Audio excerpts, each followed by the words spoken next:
L'heure est grave. L'échec de l'Amérique face à l'Iran fait trembler Hassan Draman Ouattara et le peuple ivoirien. Actuellement, c'est Cathy, regardons la vidéo.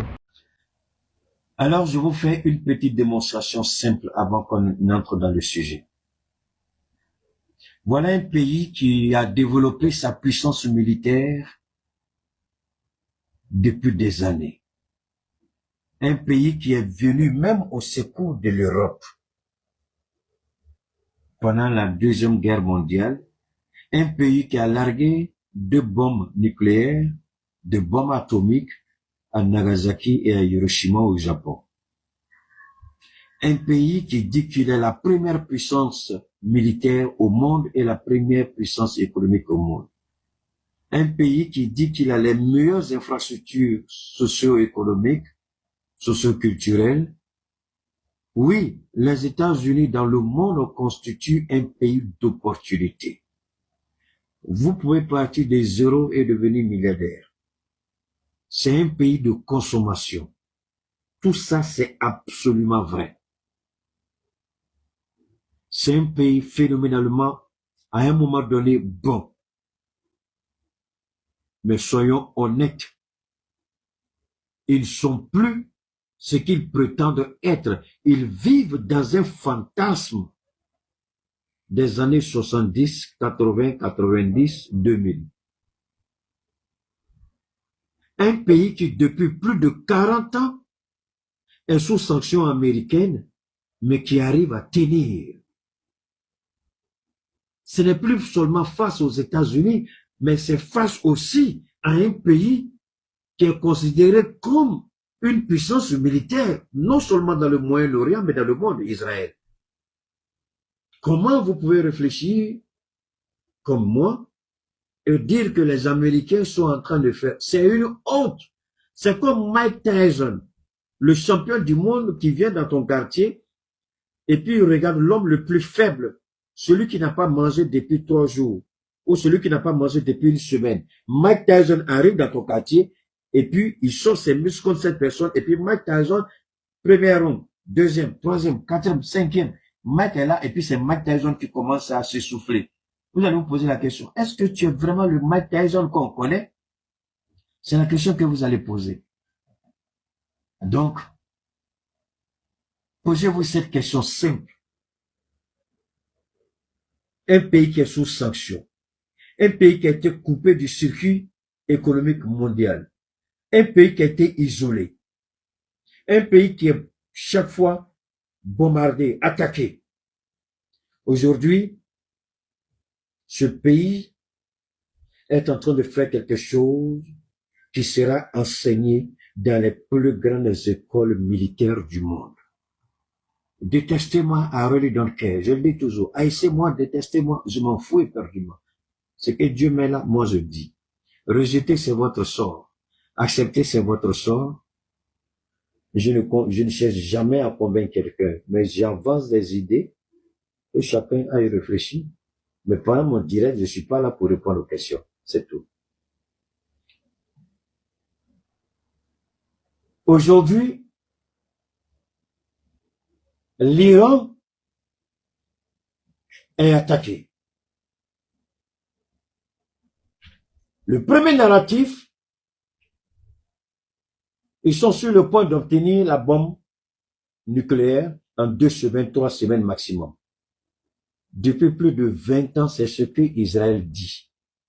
Et c'est le minable premier ministre, le voleur et corrompu premier ministre qui a toujours dit ça. Et je suis étonné que ces petits... Attendez, je suis dans le mois de jeûne. Je vous demande pardon. Allah pardonne-moi. Et vous aussi. Les petits bâtards des présidents en Europe, là, les bâtards d'Emmanuel Macron, tous les bâtards britanniques, là, qui disent que l'Iran, ils sont bêtes ou bien quoi? Ils ont chié dans leur tête. Ah, qu'est-ce qui ne va pas chez eux? Comment un pays vous dit depuis toujours, ils ont la bombe atomique dans 2 ans, ça fait près de 20 ans, on entend ça, et il n'y a pas un idiot capable de dire, mais attendez un instant. Vous dites ça depuis 20 ans. Où est la preuve? L'Europe ne peut pas dire ça un jour. Et vous allez écouter, vous allez regarder cette presse maudite européenne. Come on, man. Attendez. Moi, j'aime prendre les exemples les plus simples, moi. Ta femme dit, elle est enceinte. D'accord. 2 mois, tu vois pas grossesse, ça pousse pas. 3 mois, ça pousse pas. 6 mois, ça pousse pas. 8 mois, il n'y a rien. Mais elle dit, je suis enceinte. 1 an passe, il n'y a pas grossesse. Mais elle dit toujours, je suis enceinte. 2 ans passent, mais elle dit, je suis toujours enceinte. 3 ans, attends, mais il faut demander, c'est quelle grossesse, ma soeur? Pardon, il faut me dire, parce que moi, je comprends pas. Tu es enceinte, ça fait 5 ans que tu es enceinte. Et puis, grossesse, là, je vois pas. Come on, man, est-ce que vous avez besoin de moi pour dire ça? 5 ans, tu es enceinte, votre ne sort pas. Ok, faut pas vendre ma sortie. Mais moi, s'il faut aller accoucher, enfin, là, n'a qu'à sortir dedans. Elle n'est jamais tombée enceinte. Et c'est un moyen pour vous maintenir, pour vous dominer. Tu n'es pas enceinte, tu dis tu es enceinte. J'ai eu un examen. J'ai été recruté à la fonction publique. Tu es à la maison, premier mois, deuxième mois, troisième mois. Et mon fils, même, ma fille. Il dit non, papa, j'ai été retenu, hein. Je vais commencer. 1 an à la maison, 2 ans à la maison, 3 ans à la maison. Mais attends, c'est quel concours tu as fait? Ça fait 5 ans que tu es à la maison, tu dis tu as passé concours. C'est quel concours? Faut m'expliquer. Mais moi, je comprends pas. Come on, mais on peut pas comprendre ça. Israël, c'est la même chose. Est-ce qu'on est obligé d'être un génie pour comprendre ça? Que Israël ment. Et puis, ils ont utilisé un passage de la Bible. Ceux qui m'attaquent, si vous êtes des petits minables musulmans, que Dieu ait pitié de vous. Parce que la parole de la Bible, c'est Dieu même qui a parlé. Maintenant, comment les gens utilisent ça? Moi, je m'en fous, c'est leur problème. Ils vont rendre compte à Dieu. La Torah, c'est Dieu qui a inspiré. Le Coran, c'est Dieu qui a inspiré. Maintenant, si tu tournes le dos, Dieu t'attend. Moi, je ne prends que des exemples pour les appliquer aux situations. C'est pourquoi j'ai dit, je suis alhamdoulilah. Je vais revenir à ça. Ne soyez pas pressés. Alors voilà un pays qui dit depuis plus de 20 ans, ils ont la bombe, on ne voit jamais la bombe. Et personne au monde n'est capable de dire à ce monsieur, pardon, un jour il faut avoir honte. Benjamin Netanyahu, il faut avoir honte. Au lieu de ça, les Nyamukodis qui sont, les bâtards qui sont, Allah pardonne-moi. Vous aussi, je vous demande pardon. Ils disent, l'Iran n'a pas. Ah, Nyamukodis, c'est vous qui avez dit que l'Iran a le droit légitime défense de tuer en Palestine à cause du Hamas. Le 9 octobre et le 6 octobre, là. C'est vous les mêmes Européens qui parlez de quoi? De légitime défense. Quand il s'agit de l'Iran, vous dites quoi là? Vous changez de langage. Mais, alors, vous voyez ces idiots-là? Je suis vraiment heureux, très fier parce que je suis chez moi en Afrique, dans mon pays. J'en suis fier. Vous qui êtes là-bas, je vous plains. Vous qui êtes là-bas, j'ai vraiment pitié. Pas pour vous, mais de ce qui peut arriver après. Parce que Dieu va les frapper. Si vous pensez que Dieu va pas frapper l'Europe, au nom de Dieu, je vous demande pardon, déconnectez-vous et puis allez ailleurs. Dépensez votre argent comme vous voulez. Ne venez plus me regarder. Billah, je le jure dans ce mois. Dieu va. Je n'ai pas dit dans ce mois, hein. Je dis, je jure dans ce mois. Quand je ne sais pas, comment je ne sais pas, mais Dieu va frapper l'Europe. Et restez, ça c'est votre choix. Vous allez vous souvenir de ce que j'ai dit aujourd'hui un jour. Parce qu'il y a des choses que Dieu ne tolère pas. Il y a des choses qui n'attendent pas votre mort. Est-ce qu'on peut être aussi maléfique et satanique comme on le voit aujourd'hui en Europe? Je remercie l'Espagne qui a montré sa grandeur et l'Espagne dit on n'est pas dedans. Trump a fait la grande gueule. L'Espagne dit nous on reste ferme. Mais il y a un autre aspect que je voudrais partager avec vous. Je suis en train de planter le décor. On dit la Russie. Je voudrais vous demander pardon. Le jour, la première fois que je suis sorti, je vous ai dit quoi? Je dis l'exactitude, la précision chirurgicale avec laquelle l'Iran frappe. Même si l'Iran a comment on appelle ça, a une industrie militaire avancée, a une ingénierie militaire avancée, l'Iran ne peut pas réussir ça sans le concours de la Russie ou de la Chine. Vous vous rappelez? Et c'est, curieusement, c'est avant-hier que le débat a commencé. Tout le monde dit maintenant que c'est la Russie qui est en train de donner les positions. Mais ils sont bêtes ou bien quoi? Ils sont bêtes ou bien quoi? N'est-ce pas l'OTAN qui soutient l'Ukraine? Alors, pourquoi la Russie n'aiderait-elle pas un allié quand eux, l'Europe et l'OTAN, aujourd'hui, là, c'est pas eux qui financent l'Ukraine? Donc, où est le problème si la Chine ou la Russie aide l'Iran? Pourquoi c'est un big deal? Vous voyez encore la malhonnêteté de la presse occidentale? C'est presque vous dépensez votre argent, votre temps, votre énergie pour aller regarder. Voilà encore leur mensonge. C'est pathétique, c'est pitoyable et c'est vraiment regrettable. Parce que, en fait, ce que je vais dire va vous choquer. Nous n'existons pas pour eux. Nous sommes la saleté de la race humaine. Nous ne méritons aucune considération. Pour eux, nous ne sommes pas des êtres humains. Nous sommes des résidus, des résiduels de la race humaine. Voilà pourquoi ils nous traitent avec autant de mépris et ils sont tous amnésiques. Historiquement parlant, ils sont tous amnésiques. Ils oublient hier quel était leur propos, quelle était leur position, mais quand il s'agit d'autres personnes, tout de suite ils deviennent amnésiques. C'est à cause de cette mauvaise foi que Dieu va frapper une fois de plus l'Europe. Détestez-moi, I like that. J'aime ça. Haïssez-moi, j'aime ça. J'adore qu'on me déteste. C'est là que Dieu frappe avec acuité tout ce qui sort de ma bouche comme vérité absolue. Quand vous me détestez. J'aime bien détester moi. C'est ce qui me rend fort et puissant. Dieu va frapper l'Europe et ce sera sans retenue. Ce n'est pas la Chine qui va frapper l'Europe. Ce n'est pas la Russie qui va frapper l'Europe. Je dis bien Dieu va frapper l'Europe. Parce que, merci beaucoup, leur cynisme, leur haine, leur méchanceté, ils vont pas échapper. Tu veux pas aider, au moins se dis la vérité. Tu veux pas aider, au moins dis la vérité. Et je remercie l'Espagne pour avoir dit la vérité et est resté droit dans ses bottes et dans sa décision. Donc, maintenant, quand Israël, j'allais oublier, le dernier point que nous allons développer, c'est Benjamin Netanyahu. Depuis le premier jour où ils ont frappé la résidence du guide spirituel, Khomeini,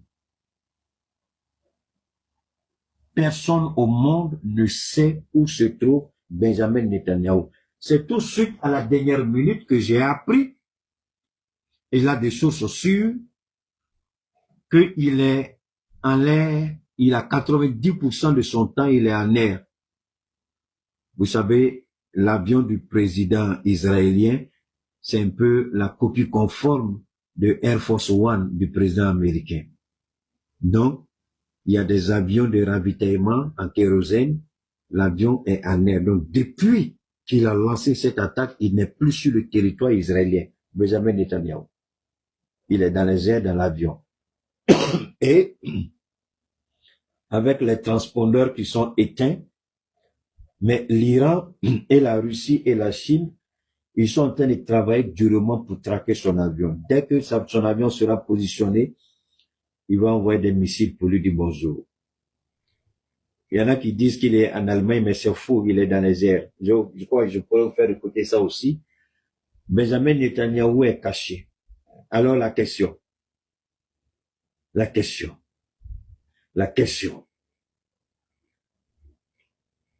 pourquoi il met sa population en danger et puis il fuit lui-même. Même ses ministres, désormais ceux qui prennent la parole publiquement, ce ne sont plus les ministres israéliens. Ce sont soit les porte-paroles, soit le secrétaire général, soit le vice-ministre. Ils ont tous disparu des radars et ils ont laissé la population parce que, en fait, et le direct vient de commencer, qu'à 30 minutes après, oui, c'est maintenant que ça a commencé. Donc, après avoir lancé les missiles, après avoir attaqué la résidence du guide, après avoir décapité, ils pensaient que c'était fini. Vous avez vu le lendemain, quand une heure après, je crois 1h30 après, l'Iran a commencé à riposter. Et vous avez vu, c'est la seule fois où il est sorti. Benjamin Netanyahu est sorti, il allait regarder les frappes iraniennes et puis il parlait. On a même vu dans le bunker avec ses conseillers militaires, avec ses ministres, des officiers supérieurs en train de faire le point. Et je crois que c'est quelques heures après que l'Iran a envoyé son missile, enfin je peux l'appeler comme ça, c'est pas évident, son missile le plus dangereux qui n'a pas été intercepté. Le missile allait frapper directement le bureau de Benjamin Netanyahu. Ils ont envoyé un autre missile sur le bunker où il devait être. Donc le bunker a été complètement réduit en cendres. Le missile a tout, et c'est ce qui les a effrayés. Ils ont dit, mais c'est pas possible. Comment ce missile iranien a pu atteindre le bureau du Premier ministre? Parce que ce jour, à la même heure, les Iraniens avaient la confirmation qu'ils seraient là-bas avec l'état-major des forces armées. Ils allaient avoir une réunion de cabinet de guerre. Et c'est là l'Iran a frappé. Mais curieusement, on dirait qu'ils ont eu le pressentiment, ou je sais pas, qui a été tué. Il y avait forcément quelques officiels. Même si Benjamin n'a pas été frappé, ce qui reste encore à vérifier, parce que depuis cette frappe, personne ne l'a vu. Depuis la frappe. Maintenant, il y en a qui ont dit qu'il était en Allemagne. On nous dit encore qu'il est dans les airs avec son avion. 90% de son temps, il est dans les airs. Il peut plus descendre. Mais au moins, c'est ses ministres. Il y a un ministre là qui parle beaucoup. Le plus criminel, le plus raciste, le plus xénophobe.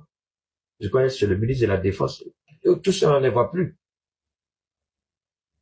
Et même les apparitions publiques des officiels israéliens, c'est fini. J'ai vu seulement un porte-parole parler 1 ou 2 fois. Et là même, c'est un risque. Parce que voilà une guerre où on nous dit Iran attaque des bâtiments civils. Mais Iran s'est rendu compte que Israël, l'armée israélienne, le pouvoir israélien, a dissimulé certaines de ce qu'on appelle les infrastructures critiques stratégiques ont été installées dans des quartiers à forte densité, c'est-à-dire dans des secteurs où c'est vraiment largement peuplé par des civils. Donc des infrastructures soit stratégiques, soit militaires au milieu. Est-ce que c'est pas fait exprès, c'est pas fait à dessein pour vous empêcher de frapper? Si vous frappez, on va parler de crimes de guerre. Alors, écoutez très bien ce que je suis en train de dire. Et je vous en prie. Mes détracteurs, vous pouvez continuer à me haïr. C'est Dieu qui fait grâce. Alors, maintenant, l'Iran ne s'est pas précipité, l'Iran a attendu. Qu'est-ce que l'Iran a fait d'abord? Là, vous devrez comprendre un peu. Je vais essayer de voir si je peux. J'ai pas envie de trop faire passer des vidéos aujourd'hui, mais je vais voir ce que je peux faire. Si je peux vous amener à la chose, quoi. Si je peux vous amener, permettez-moi, on va revenir rapidement ici. Je pense que lui il est bon, mais bon, Attendez, à toi, je vais faire passer ça. Alors, ce qu'il faut retenir dans un premier temps, pourquoi l'Iran frappe l'Arabie Saoudite? Pourquoi l'Iran frappe les Émirats Arabes Unis? Pourquoi l'Iran frappe le Bahreïn, le Qatar, le Koweït? Bon, Amman n'est pas dedans puisque Amman était un négociateur. Mais attention, il y a autre chose qui se passe dans une guerre. Ce ne sont pas toutes les attaques en Arabie Saoudite qui sont l'œuvre de l'Iran. Je voudrais il faut faire beaucoup attention. Il y a un élément que je voudrais voir si je peux vous faire si je peux vous montrer ça. J'espère que vous allez pouvoir regarder ça. Ok, non, c'est pas là-bas, c'est pas là. Bon, il y a Gaussou qui est venu, bon, il est venu, ça, ce sont les trucs de Gaussou, il est venu me fatiguer avec ces trucs-là. Donne-moi une seconde, je vais, ok, là, ok. Il y a un élément que je vais vous faire voir rapidement. Que s'est-il passé? Avant de vous montrer, pardon, l'élément vidéo, la CIA, merci beaucoup, Moussa, la CIA, du côté de Facebook, merci à toi. Merci à toi, Konédaou, comment vas-tu? Vincent Nyamugode, bâtard que tu es. Voilà un bâtard qui est là. Il dit, tu es vendeur de division, bâtard. Ta maman bâtard, ton père bâtard, maudit que tu es. Tu fais quoi sur mon direct? Nyamugode, attendez, je fais sortir ce bâtard-là de mon direct. Donne-moi une seconde. Attendez, il y a un bâtard qui est là, je vais l'enlever. Un certain Vincent Nyamugode que tu es. Alors donc, que fait Israël? D'abord, la CIA. La CIA va en Irak et la CIA recrute les Kurdes. Vous savez, les Kurdes, il y a à peu près, je crois, si je ne m'abuse, si je m'en tiens aux informations officielles, à peu près 7 millions, je crois, de Kurdes vivent en Iran. Alors, que fait la CIA? Du côté de l'Irak, si vous avez fait attention, avant le début de la guerre, les Américains ont commencé à évacuer un certain nombre de matériels militaires qui ne pourront plus ramener aux États-Unis. Les chars, les blindés et autres. Vous avez vu en Afghanistan là, ou au Pakistan, là, vous avez vu ce qu'ils ont fait là-bas, non? Où ils ont, en partant, ils ont essayé de détruire des hélicos, tout ça et autres là. Donc, on a vu le mouvement. Moi, j'ai suivi le mouvement. La question que je me posais, je dis, mais pourquoi les Américains font ça? Les Américains n'ont jamais gagné une guerre quand eux-mêmes, ce qu'on appelle boot on the ground, quand ils vont faire quoi? J'ai dit, mais pour faire quoi Merci Afghan, merci beaucoup. Donc, ils ont ce matériel-là, ils sont allés entasser à la frontière de l'Iran, avec l'Irak. En faisant quoi? Oui, salut à toi, maman. Je pourrais pas saluer tout le monde sur Facebook. Seulement le petit bâtard de Vincent là, tu sors encore, je vais montrer ce truc sale de ta maman Nyamuko dès que tu es. Donc, quand ils entassaient ces trucs-là, c'était pourquoi? Donc, la CIA était en train de recruter les Kurdes. Leur dire, c'est le moment. Alors, je vous ramène à un niveau très simple. Est-ce que vous vous rappelez de ce fameux discours de Donald Trump? L'aide arrive au moment des manifestations en Iran. L'aide arrive. Tenez bon. L'aide arrive. Mais sur qui il comptait? Parce que les gens se posaient la question, est-ce que c'est les soldats américains qui seront envoyés en Iran? Ou sur qui il va s'appuyer? Alors que la CIA avait déjà commencé un travail en Irak depuis belle lurette. Préparer les Kurdes à attaquer l'Iran. Ils vont essayer de déstabiliser de l'intérieur et demander aux Kurdes de faire une incursion, une invasion terrestre. Et au milieu des Kurdes, ils vont recruter une milice parallèle privée pour les appuyer dans leur mission. Voilà ce que Donald Trump préparait. Et le renseignement iranien, le renseignement chinois et russe ont montré le plan de Donald Trump. Donc, que s'est-il passé? Comment on appelle les gens? Les gens de l'Irak, pardon. La branche qui soutient l'Iran. Ils ont envoyé un message en Irak et en Iran. Si les Kurdes veulent faire ça, ce sera fini pour eux. Faut même pas qu'ils s'amusent à faire ça. Donc, quand ils ont commencé à s'organiser, l'Iran envoyait le premier avertissement de l'Iran. Il a envoyé des missiles sur le cantonnement de ces gens-là avec des éléments de la CIA. Ils ont été envoyés, comme aime dit le jeune Guinéen là, ils ont été envoyés au repos éternel. Et en même temps, que s'est-il passé? Les proxys qui sont les soutiens de l'Iran et en Syrie et en Irak, ils ont commencé à s'organiser pour faire un mouvement vers la frontière avec l'Irak pour bloquer toute tentative d'incursion. Donc, boot on the ground de Donald Trump, quelque part, a échoué là-bas. Deuxièmement, quand ils ont lancé cette offensive, tous les spécialistes militaires occidentaux, sans exception, tout le monde a dit que l'Iran était faible. L'Iran n'a rien, l'Iran est faible, c'est le moment. Il faut frapper, c'est le moment. Et ce qui est malheureux, quand vous écoutez le narratif aux États-Unis, du président jusqu'au secrétaire d'État, jusqu'à ce petit vaurien de ministre de la guerre, ils disent, même ce qu'on appelle lawmakers, c'est-à-dire les sénateurs ou les représentants de la Chambre, tous disent,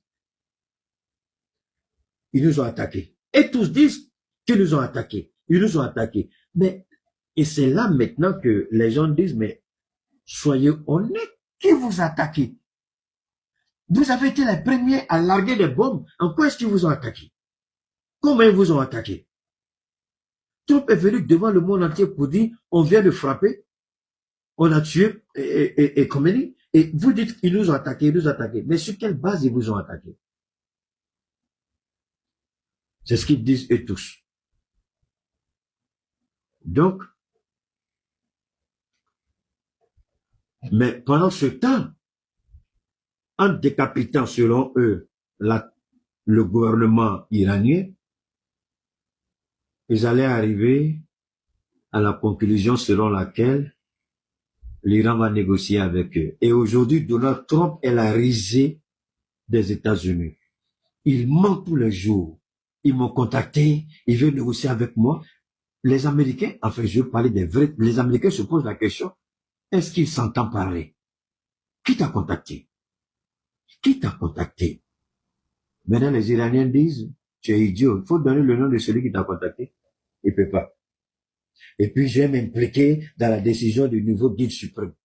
Mais toi, un cafri, tu vas mettre ta bouche dans ceux qui vont choisir leur guide spirituel.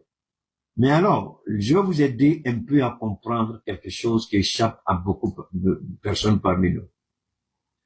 Pour comprendre l'Iran, si vous ne comprenez pas la culture iranienne, il vous sera difficile de comprendre la position de l'Iran. Et si vous comprenez la culture iranienne, alors vous allez comprendre que cette guerre est perdue d'avance pour Israël et les Américains. Le traître Alassane Dramane Ouattara, le satrape réptilien venu de Sendou pour troubler la paix des Ivoiriens, ayant renié notre belle terre burkinabé de Sendou, afin de tenter de troubler l'Afrique avant d'être bientôt dégagé. Alassane Dramane Ouattara est sorti dans le dos de l'Iran. Comme on pouvait s'y attendre, Alassane Dramane Ouattara, croyant que l'Iran est tombé, s'est précipité pour lui donner le coup de pied de l'âne. La diplomatie ivoirienne vient de publier un communiqué qui est encore plus lâche que celui que nous avons critiqué. Je voudrais ici rendre relativement justice au Premier ministre du Sénégal, Ousmane Sonko, qui a légèrement redressé le tir après notre critique du communiqué mou flou signé par la diplomatie sénégalaise sur le conflit entre la coalition occidentale américano-israélienne et la République islamique d'Iran. Dans le communiqué que le Sénégal avait publié et que nous avons commenté, la diplomatie sénégalaise renvoyait dos à dos l'agresseur et l'agressé. La diplomatie sénégalaise faisait semblant de ne pas voir que c'est Israël et les États-Unis qui ont attaqué délibérément l'Iran, comme ils l'ont fait au Venezuela, comme ils le font contre les Palestiniens, comme ils l'ont fait en Irak, comme ils l'ont fait en Libye, comme ils le font en République démocratique du Congo à travers leurs vassaux, Kagame et Museveni, comme ils le font contre Cuba. Bref, le communiqué sénégalais était vraiment un monument de haute trahison diplomatique contre un peuple frère, le peuple iranien en lutte. Le président sénégalais Bassirou Diomaye Diakhar Faye et son premier ministre Ousmane Sonko ont dû entendre siffler leurs oreilles après la publication de ce communiqué d'une lâcheté absolument dégoûtante. Ils ont dû entendre siffler leurs oreilles parce que ça a été la levée de bouclier, pas seulement au Sénégal, mais dans toute l'opinion africaine. On y a vu encore une confirmation que ceux qui gouvernent aujourd'hui le Sénégal ont vraiment décidé de trahir les nobles valeurs qu'ils proclamaient quand ils étaient dans l'opposition. Et dès le lendemain de cette sortie foireuse du ministère sénégalais des Affaires étrangères, embaumant d'encens les criminels israéliens et américains, Ousmane Sonko, le Premier ministre du Sénégal, sous couvert de sa responsabilité de président du parti PASTEF, Ousmane Sonko a repris la parole, cette fois-ci dans une communication en direct sur les réseaux sociaux. Là, il a eu le courage de nommer l'agresseur, les États-Unis et Israël, et de soutenir l'agressé, à savoir l'Iran. Il n'a pas manqué de souligner que la ligne traditionnelle panafricaniste de PASTEF est en difficulté depuis qu'ils sont au pouvoir, parce qu'ils sont obligés d'exercer le pouvoir avec des anti-panafricanistes notoires, qui malheureusement bénéficient de l'indulgence, la mansuétude et même de la bienveillance du président Bassirou Diomaye Diakhar Faye. Donc, je dis qu'il faut quand même ici féliciter le Premier ministre sénégalais, Ousmane Sonko, pour le fait d'avoir rétro-pédalé. Le fait quand même d'avoir fait un effort de dire la vérité et de dire que l'agresseur, ce sont les États-Unis d'Amérique, c'est Israël et que l'agressé, c'est l'Iran. De dire que le monde est fatigué de subir les agressions impérialistes américaines, impérialistes israéliennes, les agressions occidentales. Il faut rendre justice à Ousmane Sonko d'avoir compris que le communiqué de son ministre des Affaires étrangères était particulièrement nul. Et que ce communiqué, publié au nom de tout le gouvernement, est venu une fois de plus renforcer le doute sur la capacité de PASTEF d'incarner véritablement la révolution panafricaine au Sénégal. Ousmane Sonko a rétro-pédalé, c'est bien. Bien sûr, en rétro-pédalant, il en a profité pour essayer de se défausser aussi, en attribuant les difficultés de la mise en œuvre de la politique panafricaniste au fait que les Africains seraient accrochés autour des faux débats. Non, les Africains ne sont pas accrochés autour des faux débats. C'est vous qui, arrivés au pouvoir, avez abandonné une partie importante des promesses que vous aviez faites aux Africains. Pas seulement aux Sénégalais, mais aux Africains. Ousmane Sonko. Donc, moi, monsieur le Premier ministre, vous avez rétro-pédalé, je vous en sais gré. Je vous en félicite. J'applique la méthode que j'ai toujours appliquée partout. Je critique un gouvernement. Si un gouvernement fait quelque chose de mieux, tenant compte des critiques que moi ou que d'autres ont formulées, je félicite le gouvernement. Monsieur le Premier ministre Ousmane Sonko, je ne vous demande rien. Je n'attends rien de vous. Contrairement à ce que disent certains de vos partisans, allergique à la dialectique de la critique. Je dis que votre communiqué était mauvais, était mou, flou, il était même cynique. Nous avons eu de la honte que des jeunes dirigeants africains publient un communiqué qui encense les criminels impérialistes américains et israéliens contre l'Iran. Vous êtes revenu devant la scène en vos qualités de Premier ministre du Sénégal et de chef du parti PASTEF. Vous avez rétro-pédalé sur toute la ligne. Vous avez nommé les coupables et vous avez défendu l'innocent. Nous vous félicitons et nous vous encourageons à vous installer dans la constance, Monsieur le Premier ministre. Restez constant. Ne louvoyez plus. Sortez de l'aventure ambiguë au Sénégal. Mais voici donc, à peine, nous étions en train de voir le Sénégal revenir dans une expression claire de la solidarité africaine envers la solidarité africaine envers le peuple, eh bien, iranien. Voici que sort dans le dos, c'est une expression très répandue en Côte d'Ivoire, sortir dans le dos. Voici que sort dans le dos de l'Iran un certain Alassane Draman Ouattara, avec un communiqué plus scélérat encore que celui de la diplomatie sénégalaise. Ouattara Draman, qui est pressé de flatter ses maîtres, eh bien, les sionistes israéliens et les impérialistes américains, a sorti un communiqué le 1er mars 2026 qui nous fait honte. Le communiqué dit ceci: le gouvernement de la République de Côte d'Ivoire suit avec une vive préoccupation l'évolution récente de la situation sécuritaire au Moyen-Orient, marquée par des attaques militaires ayant visé plusieurs États de la région. La République de Côte d'Ivoire condamne fermement ces attaques et exprime sa solidarité ainsi que sa compassion à l'endroit des gouvernements et des peuples concernés. Elle réaffirme son attachement indéfectible au respect de la souveraineté, de l'intégrité territoriale et de la sécurité de tous les États. Dans le même esprit, la Côte d'Ivoire appelle l'ensemble des acteurs impliqués directement ou indirectement à faire preuve de la plus grande retenue, à éviter toute action susceptible d'exacerber les tensions et à privilégier les mesures de désescalade propres à préserver la paix et la stabilité régionale et internationale. Elle encourage à cet égard toutes les initiatives diplomatiques et les efforts de médiation engagés par les partenaires régionaux et internationaux.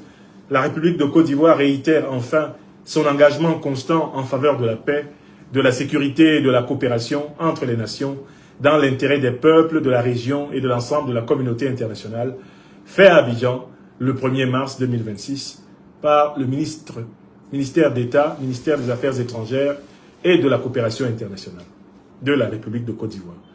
Voici un communiqué qui est vraiment un monument de langue de bois, de mauvaise foi, de lâcheté et d'indignité.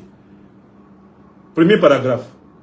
Le gouvernement suit avec une vive préoccupation l'évolution récente de la situation sécuritaire au Moyen-Orient, marquée par des attaques militaires, ayant visé plusieurs États de la région. Dès le premier paragraphe, Ouattara veut noyer le poisson. Alassane Draman Ouattara est incapable de nommer qui est l'agresseur et de dire qui est l'agressé. Pourquoi? Parce qu'il veut flatter ses maîtres sionistes dirigés par Netanyahou et ses maîtres impérialistes occidentaux dirigés par Trump. Au lieu de dire que la Côte d'Ivoire est préoccupée par l'agression délibérée, sauvage et barbare des États-Unis d'Amérique et de la République d'Israël contre la République islamique d'Iran, Alassane Ouattara a écrit cela. Quelle honte il nous inflige en Côte d'Ivoire, Ouattara, de s'exprimer de cette façon. Quand un peuple frère de l'Afrique, le peuple iranien, est agressé. Quelle honte, quelle pitié, quelle indignité. Deuxième paragraphe. La Côte d'Ivoire condamne fermement ces attaques. Elle condamne quoi? À partir du moment où tu condamnes de la même façon le coupable et la victime, tu n'as rien condamné. Tu es en train de légitimer l'attaque. La Côte d'Ivoire n'a rien condamné. On ne peut pas condamner des attaques en mettant sur le même plan la légitime défense de l'Iran et l'agression délibérée et sauvage des États-Unis et d'Israël. On ne peut pas condamner en même temps la victime et le coupable. Condamner en même temps la victime et le coupable, c'est en réalité soutenir le coupable. En présentant le coupable comme une victime et la victime comme un coupable. Ce confusionnisme moral, ce confusionnisme diplomatique, ce confusionnisme juridique est un monument de mauvaise foi, de cynisme, d'hypocrisie, de lâcheté, de couardise, que dis-je. Quatrième paragraphe. Dans le même esprit, la Côte d'Ivoire appelle l'ensemble des acteurs impliqués à faire preuve de la plus grande retenue. Mais Alassane Dramane Ouattara a-t-il oublié que c'est lui qui déclarait la guerre contre l'Iran et contre le Niger? Aussi quelqu'un qui a délibérément déclaré la guerre contre le Niger en 2023, tout le monde l'a vu. Quel conseil il peut donner? Lui qui déclare délibérément la guerre à des gens qui ne lui ont rien fait. Qu'est-ce que le Niger avait fait à la Côte d'Ivoire pour que Ouattara veuille lui faire la guerre? Nous avons mis en place un commando de 850 à 1500 hommes pour rétablir par la force, s'il le faut, le président Mohamed Bazoum au pouvoir. Celui qui a dit ça, peut-il venir parler de retenue encore? Il n'y a même pas de frontière commune entre la Côte d'Ivoire et le Niger. Et Ouattara prétendait envoyer des soldats ivoiriens combattre au Niger pour restaurer un valet de la France-Afrique comme lui, Mohamed Bazoum, le junteur de Niamey, qui a fait boum. Mais comment celui qui a utilisé sa bouche là pour vouloir faire la guerre contre les Nigériens qui ne lui ont rien fait, ou qui au contraire même ont participé à son arrivée au pouvoir en 2010-2011 en Côte d'Ivoire, comment celui-là peut parler de retenue? Est-ce que le ministre des Affaires étrangères de Ouattara même, est-ce qu'il comprend ce qu'il dit? Est-ce qu'il comprend ce qu'il dit? Est-ce qu'il comprend ce qu'il écrit? Est-ce qu'on peut associer les concepts de retenue? Est-ce qu'on peut associer les concepts de retenue, éviter d'exacerber les tensions, privilégier des mesures de désescalade? Alassane Ouattara n'est-il pas le roi de l'escalade? Qui a voulu provoquer une guerre sous-régionale ici en Afrique de l'Ouest, si ce n'est pas Alassane Ouattara? Comment le va-t-en-guerre, le chien de garde de la France-Afrique, qu'est Alassane Dramane Ouattara, peut vouloir enseigner la paix aux victimes de l'impérialisme américano-israélien, alors que lui-même est un valet, un coupable, un complice de l'impérialisme américano-israélien. Ouattara est au pouvoir en Côte d'Ivoire avec le soutien des sionistes israéliens. Il est au pouvoir en Côte d'Ivoire avec le soutien des impérialistes occidentaux. L'armée américaine siège à l'état-major de l'armée ivoirienne. Lui, qu'est-ce qu'il peut dire? Est-ce qu'il peut avoir une position neutre dans cette affaire? Et enfin, qu'est-ce qu'il a? Elle encourage à toutes les initiatives diplomatiques et les efforts de médiation engagés par les partenaires régionaux et internationaux. Ce sont des phrases nulles qui ne servent à rien. Qui écoute Alassane Ouattara? Il peut jouer quel rôle diplomatique? Même Macron ne représente rien dans le conflit. Emmanuel Macron qui a ordonné au porte-avions, à l'un des rares et derniers porte-avions français, le Charles de Gaulle, impérial terrorisme. D'ailleurs, la Côte d'Ivoire est la base arrière de l'OTAN, la base arrière de l'armée sioniste israélienne. La Côte d'Ivoire est la base arrière des groupes de mercenaires terroristes de l'OTAN, c'est-à-dire Al-Qaïda et l'État islamique.